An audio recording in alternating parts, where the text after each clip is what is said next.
நம்பகமான விஷயங்களை தொடர்ந்து உரையாடி வருகிற நியூஸ் ஃபோக்கஸ் தமிழ் சேனலை சப்ஸ்கிரைப் பண்ணுங்க, தொடர்ந்து ஆதரவு தாருங்கள்.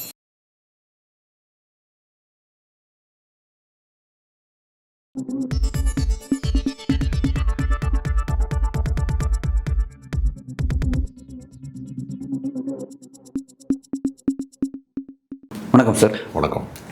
தமிழ்நாட்டில் தற்போதைக்கு நடந்துட்டு இருக்கக்கூடிய முக்கியமான சில அரசியல் நகர்வுகள் பற்றி நான் உங்கள்கிட்ட பேசணும்னு நினைக்கிறேன். இல்லை, ஃபர்ஸ்ட் ஆஃப் ஆல் என்னென்னா, இப்போ அந்த அண்ணா யூனிவர்சிட்டியில் நடந்த இந்த மாணவிக்கு நடந்த ஒரு கொடுமை, அந்த விஷயத்தில் ஞானசேகரனுக்கு தண்டனை வழங்கப்பட்டிருக்கு. மகளிர் மன்றம் தண்டனை வழங்கியிருக்காங்க. 30 ஆண்டு ஆயுள் காலம் அப்படிங்கிற மாதிரியான ஒரு தண்டனை கொடுத்துருக்காங்க. வரவேற்க தீர்ப்பு அப்படி எல்லாரும் கொண்டாடுறாங்க ஒரு பக்கம். பட் எதிர்க்கட்சியாக இருக்கக்கூடிய அதிமுக திரும்பவும் அதே கேள்வி ரைஸ் பண்ணுறாங்க. அந்த சார் மறைச்சிட்டிங்க கடைசி வரையும். அந்த சாரை ஏன் அதை மறைச்சிட்டே இருக்கீங்க அப்படின்ட்டு அந்த அரசியலை திரும்ப திமுக நோக்கி வச்சுட்டே இருக்கிறாரு. அரசு தரப்பு வக்கீல் அதை பற்றி பேசக்கூடாதுன்னு சொன்னார் இந்த ஜட்மெண்ட் வந்தப்போ. பட் எதிர்க்கட்சி தலைவர் வழியுமே அந்த கேள்வி எழுப்புறாரு. எப்படி பார்க்குறீங்க? யார் அந்த சார் என்பதற்கான விளக்கத்தை அந்த காலகட்டத்திலேயே காவல்துறை சார்ந்தவர்கள் விளக்கம் சொல்லிட்டாங்க. அது திரும்ப அவங்க அரசியலுக்காக அதை பேசிக்கொண்டே இருக்கிறார்கள். ஒரு பாலியல் ரீதியாக ஒரு மாணவியை அத்துமீறிய ஒருவன், அது அந்த மாணவி ஒரு மிரண்டு போய் அந்த பெண்ணை மிரட்டுகிற நோக்கத்தில் தான் அவருக்கு பின்னாடி ஏதோ ஒரு பேக்ரவுண்ட் இருக்கிறது மாதிரி அப்படி ஒரு அச்சுறுத்தலை ஏற்படுத்துறதுக்காக யாரோ ஒருத்தர்கிட்ட அவர் ஃபோன் பேசினார். அன்னு ஒரு சீன் போட்டிருக்காங்கிறது தான் உண்மை. ஏன்னா அந்த ஃபோன் ரெக்கார்டு கம்ப்ளீட்டாக எல்லா டேட்டாஸையும் எடுத்து பார்க்குறப்ப எல்லாமே உங்களுக்கு தெரியும். போலீஸ் துறையில் அவங்க புலனாய்வு செய்கிற போது ஃபோனில் யார் வாய்ஸ் ரெக்கார்டு இருக்குது, யார் பேசியிருக்காங்க, அவுட் கோயிங் இன்கமிங் என்ன வந்திருக்கு, மெசேஜ் என்ன வந்திருக்கு, எல்லாமே திரும்ப ரெக்கவர் பண்ண முடியும். பொள்ளாச்சி பாலியல் வன்புணர்வு வழக்கிலேயே எலக்ட்ரானிக் எவிடன்ஸ் தான் மிக முக்கியமானது, சைபர் கிரைம் சார்ந்த விஷயங்கள் தான் முக்கியமானதுங்கிறது தான் அந்த தீர்ப்பின் சாராம்சமாக இருந்துச்சு. இதுவும் அது ஒரு கூட்டு பாலியல் வன்புணர்வு, இது ஒரு தனிநபர் 1-to-1 பிரச்சனை. இது அப்போ இதற்கும் அதே தான் அளவுகோடு. அப்போ அவங்க என்ன செஞ்சாங்கன்னா, அந்த ஆதாரங்களை எல்லாம் எடுத்துட்டாங்க. அதில் கோர்ட்டில் 11 வழக்கு போட்டதில் 10 வழக்கு நிரூபிக்கப்பட்டிருக்கு. அதனால தான் 30 ஆண்டு கால அந்த சிறை தண்டனை அப்படிங்கிற ஒரு இடம் வந்திருக்கிறது. இவங்க என்ன செய்கிறாங்கன்னா, இல்லாத ஒருத்தர் மிரட்டுவதற்காக சொல்லப்பட்ட அந்த பொய்யை எடுத்து வச்சுக்கிட்டு யார் அந்த சார்னு இவங்க அரசியல் பண்ணிக்கிட்டே இருக்கிறாங்க. அப்போ இவங்களுடைய நோக்கம் என்னென்னா, இந்த குற்றவாளியை தண்டித்தால் மட்டும் போதாது, இதுக்கு பின்னாடி ஒரு பெரிய கும்பல் இருக்குது, அந்த கும்பல் பூரா திமுகவில் தான் இருக்குது, அது திமுகவுடைய அமைச்சராக இருக்குங்கிற ஒரு கற்பனையான ஒரு விஷயத்தை வளர்த்து எடுத்தாங்கல்ல, அதை அவங்களால நிரூபிக்க முடியல. அது கற்பனை எப்படி சொல்லணும், அதுக்கான முகாதாரம் இல்லாமல் போயிடுமா? அதை பற்றி விசாரிக்கணும்னு சொல்கிறாங்க அவங்க. ஏங்க, போகிற போக்கில் ஒரு யூகத்தை நீங்கள் சொல்கிறீங்க. யூகம்ல இல்லை, பத்திரிகையில் எழுதப்பட்ட ஒரு விஷயம் தெளிவாக அவங்க சொல்லியிருக்கையில எழுதுனதுனாலேயே ஒரு விஷயம் முழுமையான உண்மை ஆயிரும். சார், போலீஸ் எஃப்ஐஆர்ல இருக்குது சார். இது தமிழ்நாடு காவல்துறையினுடைய எஃப்ஐஆர்ல இருக்குது சார். அந்த சென்டென்ஸ் எஃப்ஐஆரை வச்சு தானே நமக்கு தெரியும். இல்லைன்னா சம்மந்தப்பட்ட இடத்துல யாருமே இல்லை, எதிர்கட்சி தலைவர்லேருந்து பேசிக்கிட்டு இருக்க நாளிலேருந்து உங்களிலேருந்து எல்லாத்துக்கும் வேறு எப்படி தெரியும்? எஃப்ஐஆர் மூலமாக தான் தகவல் தெரியும். காவல்துறை தரப்புலேயே சொல்லிட்டாங்க, இவருக்கு பின்னாடி யாரும் இல்லை, ஒரு தனிப்பட்ட முறையில் இந்த மாதிரி அத்துமீறல் பண்ணியிருக்கிறாரு, அதுக்கு பின்னாடி யார் அந்த சாருங்கிறது ஒரு கற்பனை உரையாடல் அப்படிங்கிறத அப்பயே தெளிவுபடுத்திட்டாங்க. இப்போ என்னென்னா, நியாயமாக தீர்ப்பு வழங்கப்பட்டு விட்டது, பொள்ளாச்சி வழக்கு போல் 6 ஆண்டு காலம் இழுத்தடிக்காமல் சிபிஐக்கு போகாமல் விசாரணை நியாயமாக நடைபெற்று விட்டது. அதில் இவங்க எதிர்பார்த்ததெல்லாம் என்னென்னா, முதல் கட்டமாக ஒரு வதந்தியை பரப்புனாங்க. என்ன பரப்புனாங்க? இந்த மாதிரி ஞானசேகரன் திமுகவில் பெரிய பொறுப்பில் இருக்காருன்னு. அந்த ஞானசேகரன் வேற, இவன் வேற அப்படிங்கிறத அப்புறம் நிரூபணம் ஆயிடுச்சு. கடைசியாக என்னென்னா, சில ஃபங்க்ஷனில் எடுத்த ஃபோட்டோவை ஆதாரமாக காட்டினாங்க. ஆனால் தமிழ்நாட்டில் சட்டப்பேரவையில் முதலமைச்சர் என்ன சொன்னார்? அவர் திமுக அனுதாபி தான், கட்சிக்காரர் கிடையாது, கட்சி நிர்வாகி கிடையாது, யாராக இருந்தால் என்ன, வழக்கு சம்பந்தமாக குற்றவாளி என்று வந்தால் நாங்கள் கடும் நடவடிக்கை எடுப்போம், அவ்வளோதான், கட்சி அனுதாபி தான் அவர் ஒத்துக்கிட்டாரு பாருங்க. அது ரொம்ப பெருந்தன்மையான விஷயம். எப்போவுமே என்ன செய்வான்னா, கட்சி முதல் வேலையாக கோட்ஸை துப்பாக்கி எடுத்து சுட்டவொன்னே முதல் வேலையாக என்ன சொன்னாங்க? எங்காலும் கிடையாதுடான்ட்டாங்கல்ல. எந்த குற்றம் நடந்தாலும் எந்த கட்சியிலையுமே அவனுக்கு எனக்கு தொடர்பு கிடையாதுங்கிறத எல்லா கட்சி சொல்லுவாங்க. ஆனால் இவங்க என்ன சொன்னாங்க? கட்சி அனுதாபி தான், ஆனால் அவன் நமக்கு அதை பாரபட்சம் பார்ப்பதற்கு நம்ம தயாராக இல்லைன்னு சொன்னாங்க. இந்த நேர்மையை போல பாராட்டணும். அப்போ ஏதோ ஒரு கும்பலில் ஃபோட்டோ எடுத்தான், கூட்டத்தில் ஃபோட்டோ எடுத்தாங்கிறத வச்சுக்கிட்டு ஒரு அரசியல் பண்ணி பார்த்தாங்க. கட்சி நிர்வாகின்னு சொல்லி ஞானசேகரன்கிற பேரில் வேறொருத்தர் இருந்த அந்த இதை போஸ்டர் எடுத்து போட்டு அவர் தான் இவர் அப்படின்னு சொல்லி பார்த்தாங்க. இன்னொரு வாழைப்பழம் எங்கன்னா அந்த வாழைப்பழம் தான் இந்த வாழைப்பழம்ன்ற மாதிரி அதை ஞானசேகரனையே காட்டிக்கிட்டே இருந்தாங்க. இப்போ தீர்ப்பும் வந்துருச்சு. இவ்வளவு விரைவாக தீர்ப்பு வருகிற போது பொள்ளாச்சியினுடைய வழக்கினுடைய தன்மைக்கும் இதுக்குமான ஒப்பீட்டை பார்க்குறாங்க. அதனால் இந்த அரசு வந்து விரைந்து நடவடிக்கை எடுத்திருக்கிறது என்பது இந்த அரசுக்கான சாதகமான அம்சமாக மாறிவிடக்கூடாது என்பதற்காக ரொம்ப புனிதர்களாக வந்து விமர்சிக்கிறான் பாஜகலேருந்து. ஏன்னா பாஜகவில் வந்து மல்யுத்த வீராங்கனைகள் கதை இருக்கிற போதெல்லாம் காணாமல் போனவங்க, வந்து மணிப்பூரில் வந்து பெண்கள் நிர்வாணப்படுத்தப்பட்ட போதெல்லாம் வந்து அந்த கதறலை கேட்பதற்கு வந்து காது கேட்காதவங்க, கண்ணு தெரியாதவங்க எல்லாம் இப்போ வந்து குறுக்கால புகுந்து உள்ளே புகுந்து இது ரொம்ப நியாயமாக ஒரு தனிப்பட்ட ஒரு விதிவிலக்கான சம்பவம், அது நடந்திருக்கக்கூடாது என்பது வேறு.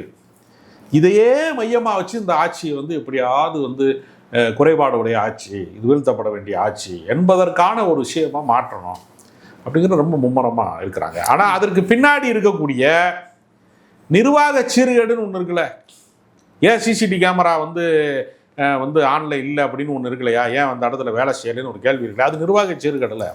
அந்த பல்கலைக்கழகத்துக்கு, அண்ணா பல்கலைக்கழகத்துக்கு துணைவேந்தரே கிடையாது, துணைவேந்தரை நியமிக்காத குற்றம் வந்து ஆளுநருடையது அப்படிங்கிற பல தொடர்ச்சியான நிர்வாக சிக்கல்களை பற்றிலாம் யாரும் வாதிக்கலை. நேரடியாக வந்து அதை அந்த அந்த தவறை வந்து இந்த ஆட்சியின் மீதான தவறாக மாற்றுவதில் தீவிர அக்கறை காட்டுறாங்க. Right sir. இப்போ இதில் ஒரு முக்கியமான விஷயம் கவனிக்க வேண்டியது இருக்குது. என்னன்னா, இப்போ இந்த விஷயத்தில் வந்து கவர்மெண்ட்டோட ரோல் என்ன இருக்குது, கவர்மெண்ட் பெருமை கொள்றதுக்கு இதில் என்ன இருக்குது அப்படின்னு பேச வேண்டியதாக இருக்குது. இப்போ பொள்ளாச்சி விஷயத்தில் அதிமுக ஒரு குற்றவாளியை கற்பிக்கிறாங்க, இப்போ இந்த விஷயத்தில் திமுக வந்து ஒரு குற்றவாளியை கற்பிக்கிறது அப்படிங்கிறது வந்து திமுக என்ன கிரெடிட், அதில் அதிமுக என்ன கிரெடிட், இதில் திமுக என்ன கிரெடிட் பேச வேண்டியதாக இருக்குது. இதை நீங்கள் எப்படி பார்க்குறீங்க? குற்றவாளியை வந்து பாதுகாப்பதற்கு வந்து அவங்க முயற்சி செஞ்சாங்க. பொள்ளாச்சி பாலியல் வழக்கில் குற்றவாளிகளுக்கு பின்புலமாக ஆளுங்கட்சி இருந்தது, நேரடியாக கட்சியிலேயே மாணவர் அணி செயலாளரெல்லாம் இருந்தாங்க. அதை வந்து வெளியில் அந்த வழக்கு வரவிடாமல் இருப்பதற்கு காவல்துறை வந்து மிரட்டியது. காவல்துறை வந்து பத்திரிகையை வந்து புலனாய்வு பத்திரிகை சார்ந்த ஆசிரியர்களிடத்திலேயே பேசி வந்து மிரட்டி வழக்கு போடுவோன்னு எச்சரித்தாங்க. பல நெருக்கடிகளை அரசாங்கம் வந்து குற்றவாளிகளுக்கு ஆதரவாக எடுத்தது. இதில் அப்படி யாராவது மிரட்டப்பட்டார்களா, யாருக்காவது சாதகமாக இருந்தார்களா அப்படின்னு ஒரு கேள்வி இருக்கு. அப்படி ஒரு கேள்விக்கு நான் பதில் சொல்லப்படுது. இந்த விசாரணை கமிட்டியில் இருந்த ஸ்பெஷல் இன்வெஸ்டிகேஷன் டைமில் இருந்த காவலர் வந்து அவர் பேர் நான் மறந்துட்டேன். அவர் வந்து மிரட்டல் காரமாக நான் வந்து வெளியே போகிறேன், அதாவது நான் ஒரு அழுத்தம் இருக்குன்னு அதனால் வந்து நான் வந்து வெளியே ஏறிக்கிறேன் அப்படின்னு சொல்லிட்டு அவர் சொல்லியிருந்தார். இப்போ ஒரு இல்லைங்க, அதாவது நிரூபணமாகாத விஷயங்களை மட்டுமே வைத்துக்கொண்டு சொந்த காரணங்களுக்காக ஒருத்தர் வெளில போவார், காவல்துறையிலேருந்து ஒருத்தர் போவார், வேறு வேறு அதாவது ஒரு உறுதிப்படுத்தப்பட்ட இந்த குற்றவாளியை ஏதாவது ஒரு வடிவத்தில் ஆளுகிற அரசு வந்து பாதுகாத்ததா, துணை போனதா, அப்படித்தான் நம்ம பார்க்கணுமே தவிர இந்த மாதிரி முக்கியமான விஷயம் வழக்கே வந்து இப்போ நீதிமன்றம் தான் தலையிட்டு வழக்கு கையில் எடுக்கிறாங்க. ஃபர்ஸ்ட் சம்மந்தப்பட்ட அரசு மேற்கொள்றதுக்கு முன்னாடி காவல்துறை வந்து இது நீதி வழங்குறதுக்கு முன்னாடி நீதிமன்றம் வராங்களே, அவங்க எதுவும் சரி ஆக்டிவிட்டீஸ்ல சரியா இல்லை. தமிழ்நாடு அரசு தரப்புல வந்து சாட்சியங்கள் கலைக்கப்படாமல் பிறர் சாட்சியா மாறிடாம அரசு ஒத்துழைப்பு தெரிவிப்பதுன்னு ஒன்று இருக்கு இல்லையா, அது கடமை தான் சார், அரசோட கடமை தான். அதையே பெருமையை கொண்டாடணுமான்னு கேட்குறேன். நான் என்ன கேட்குறேன்னா, பாலியல் அத்துமீறல் நடந்தால் மட்டும் குற்றவாளி வந்து இந்த அரசுங்கிறியா, நடவடிக்கை எடுத்தால் மட்டும் அது போலீஸ் நடவடிக்கை, நீதிமன்ற நடவடிக்கை இல்லை சார். என்ன கொஸ்டின்ஸ் எனக்கு புரியலை. என் கொஸ்டின்ஸ் என்னன்னா, நான் கேட்குறேன் அந்த பொள்ளாச்சி விஷயம் சரி, இப்போ இந்த அண்ணா யூனிவர்சிட்டி விஷயத்துலையும் சரி, ரெண்டுத்திலையும் சம்மந்தப்பட்ட கவர்மெண்ட்டுக்கு என்ன ரோல் இருக்குது, அவங்க பெருமை கொண்டாடுறது அதில் என்ன இருக்குன்னு கேட்குறேன். பெருமை இல்லைங்க, இது ரெண்டுமே அவமானகரமானது. இது போன்ற சம்பவங்களே நடக்காமல் இருப்பதில் தான் பெருமை இருக்கிறதே தவிர இந்த சம்பவங்கள் நடப்பதில் என்ன பெருமை இருக்கு, பெரிய கேவலம் அது. எந்த ஆட்சியிலையுமே பெண்களுக்கு எதிரான அவலங்கள் நிகழ்ந்து விடக்கூடாது, பெண்களுக்கு எதிரான குற்றங்கள் நிகழாத ஆட்சி தான் பெருமைக்குரிய ஆட்சி. நீங்க ஒரு பொம்பளை அவன் கையை பிடிச்சி இழுத்தேன், அப்ப நீ இழுத்தியான்னு கேட்கறது வந்து என்ன பெருமை இருக்குதுல? ரெண்டு பேருக்குமே அதுல வந்து பெருமை கிடையாது. நீதியை பெற்று தந்ததுல அது வந்து மாநில விசாரணை அமைப்பு வந்து தோற்று போனதாக கருத வேண்டியிருக்கிறது. சிபிஐ விசாரணைக்கு கொண்டு போய் ஒப்படைக்கிறோங்கிற இடம் வருகிற போது மாநில அரசினுடைய விசாரணை அமைப்பும் நிர்வாகமும் வந்து ஒரு கரைப்பட்டதாக இருந்துச்சு, அது விமர்சனத்துக்குரியதாக இருந்துச்சு. இதையும் விமர்சனம் செய்தார்கள். அன்றைக்கு எதிர்கட்சிகள் இந்த விஷயத்தில் போராடினாங்க, சிபிஐக்கு போச்சு, மாநில அரசு வந்து நம்பிக்கையில் அங்கே போச்சு. ஓகே, பட் இந்த விஷயத்தில் வந்து நீதிமன்ற சுமோட்டோ உள்ள வராங்களே, அந்த ஸ்பேஸ் இங்கே தமிழ்நாடு கவர்மெண்ட் அரசு திமுக அரசு கொடுத்துருக்க கூடாது இல்லை, தாங்களே அந்த விஷயத்தை செஞ்சிருக்கலாமே, அதில் அப்படின்னு பார்த்தா அதில் அவங்களுக்கு ஒரு சிக்கல் இருக்குல்ல. யாரின் வழியாக நீதி நிலைநாட்டப்பட்டாலும் அது மகிழ்ச்சி தான். அரசை பொறுத்தவரையில் குற்றவாளிகள் தண்டிக்கப்படணும், பாதிக்கப்பட்டவர்களுக்கு நிவாரணம், இந்த விஷயத்தை எதிர்கட்சி அவ்வளோதானே சார். இந்த விஷயத்தை எதிர்கட்சியில் முன் வைக்கிறாங்க. நீங்கள் ஏதோ உங்களுக்கான கிரெடிட் நீங்கள் கொண்டாடுறீங்க, நீதிமன்றம் வந்ததுனால தான் தீர்ப்பு கிடச்சிச்சு அப்படின்னு எதிர்கட்சிகளுக்கு குற்றச்சாட்டு வைக்கிறாங்களே. இல்லை, அதை குற்றச்சாட்டு சொல்லுகிறவர்கள் யாருன்னு ஒரு கேள்வி இருக்கிறது. அவர்கள் மீதே நிறைய குற்றச்சாட்டுகள் இருக்கிறது, அவர்கள் கட்சி சார்ந்த பாலியல் வழக்குகள் வந்து நிறையா இருக்கிறதுங்கிறப்ப அவங்க வந்து இந்த ஆட்சியை வந்து ஒப்பீட்டளவில் பார்க்குறப்ப அவங்ககிட்ட குற்றத்தினுடைய ரேட்டிங் வந்து ரொம்ப கூடுதலாக இருக்குது, குற்ற எண்ணிக்கை கூடுதலாக இருக்கிறது. அதனால் அவர்கள் வந்து அரசியலுக்காக, ஏன்னா இந்த ஆட்சியின் மீது பெரிய பூதாகரமான தவறுகளை கொண்டு வந்து சேர்க்க முடியலை, அதற்கு ஆதாரங்களை கொண்டு வந்து சேர்க்க முடியலை. அதனால் இவங்க என்ன செய்கிறாங்கன்னா, சின்ன சின்ன சம்பவங்கள், இப்போ நீங்கள் வந்து போன ஆட்சியில் நடந்த எஃப்ஐஆரில் நடந்த கேஸை கொண்டு வந்து இந்த ஆட்சியோட வந்து சேர்க்குறாங்க.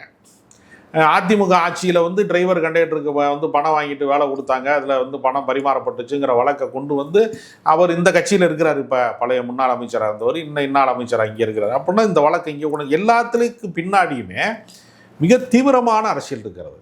அப்போ நம்ம வந்து என்னென்னா, நம்ம திமுகவை புனிதப்படுத்துவதற்கோ அது வந்து நியாயப்படுத்துவதற்கோ நம்ம இதை பேசலை. இது எதற்காக இது நிகழ்கிறதுன்னு ஒரு அரசியல் இருக்கா. எப்போவுமே அதுக்கு முந்தைய ஆட்சியில் டாஸ்மார்க்கில் என்ன நடந்துச்சோ அதுதான் இந்த ஆட்சியில் நடக்கும். இதுதான் கலை யதார்த்தம். போன முறை என்ன நடந்துச்சோ அதே இந்த முறை நடக்குது. ஆனால் இதில் என்ன செய்கிறாங்கன்னா, ஒருத்தர் மேலே மட்டுமே இப்போ தேர்தல் ஜனநாயகத்தில் வந்து பணம் கொடுக்குறாங்கன்னு வச்சுங்க, எல்லா கட்சியும் பணம் கொடுக்குறான், திமுக பணம் கொடுக்குதுன்னு மட்டும்தான் குற்றச்சாட்டு சொல்கிறாங்க. இந்த வினோதம் எனக்கு விளங்கவே மாட்டேங்குது.